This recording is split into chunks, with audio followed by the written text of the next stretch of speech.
wakati ambapo nilishikwa nikipelekwa jela, wakati ambapo mimi nilitoka jela, Mheshimiwa Raila Amolo Odinga alisafiri kutoka Nairobi mpaka Mavueni na akaja New Life. Hakukuwa na kiongozi yeyote ambaye alitamani kuja kujua ukweli na kutathmini kilichofanyika na yale yaliyoko hapo. Hakuna mtu,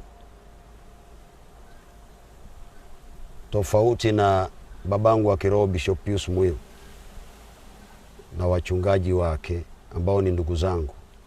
Lakini Mheshimiwa Raila alichukua baadhi ya viongozi akaja mpaka hapa kutaka kujua ukweli ambao watu walikuwa wanasema.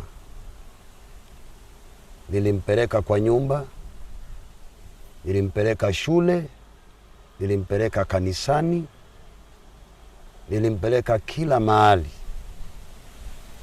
Akaniuliza tu, basi kwa nini unapitia mambo haya na hauna makosa? Nikamwambia jambo hilo ndio linanishinda kuelewa.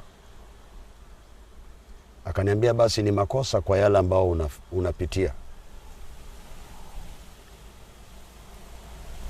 Kwa watu wote alichukua nafasi kwa nauli yake, gharama yake, kuja kujua ukweli kwa nini kanisa linapitia mapito hayo. Kwa hivyo sisi kama kanisa la New Life tunasikia uchungu vile vile, kwa sababu wakati hatukuwa na marafiki, Mheshimiwa